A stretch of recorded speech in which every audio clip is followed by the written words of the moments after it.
क्या कभी आपको ऐसा लगा है कि जीवन की समस्याएं एक भयानक युद्ध जैसी हो गई हैं, जहां चारों ओर डर, तनाव और कठिनाइयों का शोर गूंज रहा हो?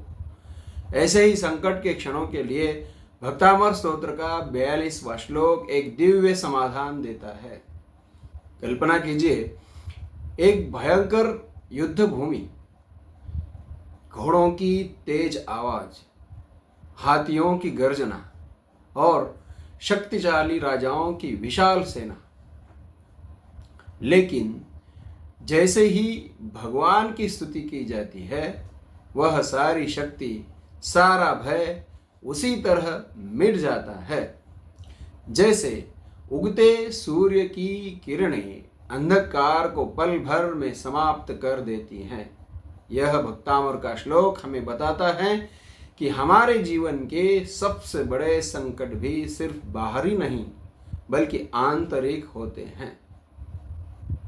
डर, तनाव, नकारात्मक विचार, ये ही हमारे असली शत्रु हैं और भगवान आदिनाथ का स्मरण उन सब का अंत कर देता है।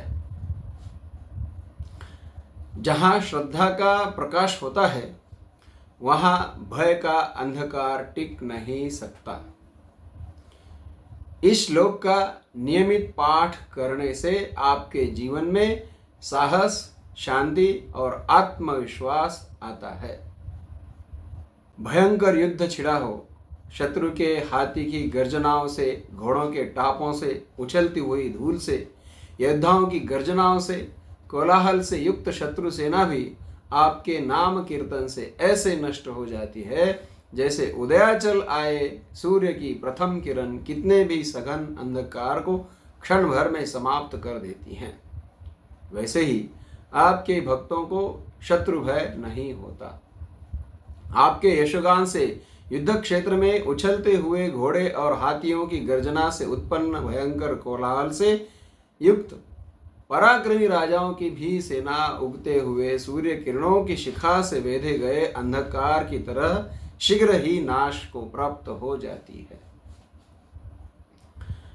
जहां अश्व की और गजों की चित्कार सुन पड़ती है घोर, शूरवीर नृप की सेनाएं रव करती हो चारों ओर, वहां अकेला शक्तिहीन नर जप कर सुंदर तेरा नाम, सूर्य तिमिर समक्षूर सैन्य का कर देता है काम तमाम। वल्गत्तुरंग गज गर्जित भीमनाद, माजौ बलम बलवतामपि भूपतीनाम, उद्यद्दिवाकर मयूख शिखापविद्धम, त्वत्कीर्तनात्तम इवाशुभिदामुपैति। युद्ध भूमि में हिनहिनाते घोड़ों और गरजते हाथियों की भयंकर ध्वनि से युक्त शक्तिशाली राजाओं की विशाल सेना भी आपकी स्तुति करने से उसी प्रकार शीघ्र नष्ट हो जाती है जैसे उगते हुए सूर्य की किरणों से अंधकार तुरंत समाप्त हो जाता है। यह श्लोक बाहरी युद्ध से अधिक आंतरिक युद्ध, भय, संकट, नकारात्मकता की ओर संकेत करता है। घोड़े और हाथी ये जीवन की उथल पुथल, डर और आक्रमण का प्रतीक है।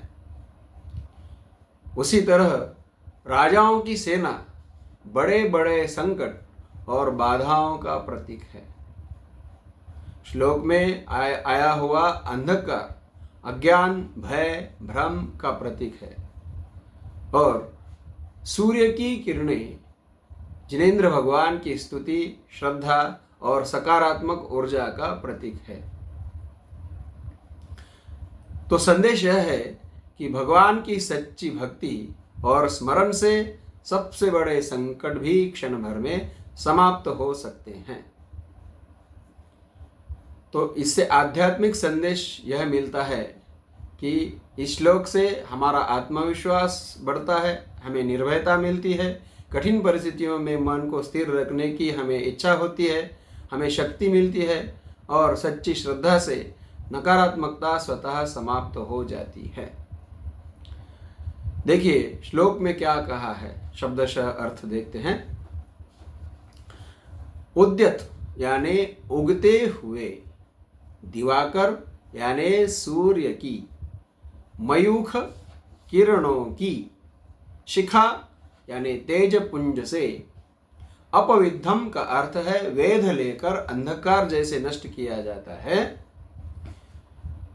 इव उसी तरह, आजौ यानी युद्ध भूमि पर, बलवताम अपि का अर्थ है अत्यंत बलवान होने पर भी, भूपति नाम यानी राजाओं का, बलम यानी सैन्य, और आजौ यानी युद्ध भूमि पर, वल्गत यानी वल्गनाए तीव्र आवाज करने वाले, हिन हिनाते हुए,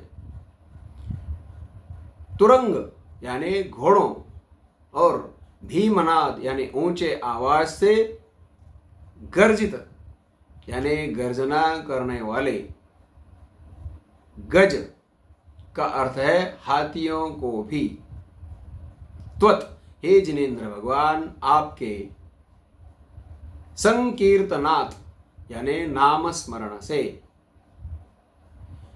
आशु शीघ्र ही, ये सारे, भिदाम यानी छिन्न विच्छिन्नता को, उपैति प्राप्त होते हैं। तो आपके नाम स्मरण से बड़े बड़े संकट भी टल जाते हैं। जय जिनेन्द्र।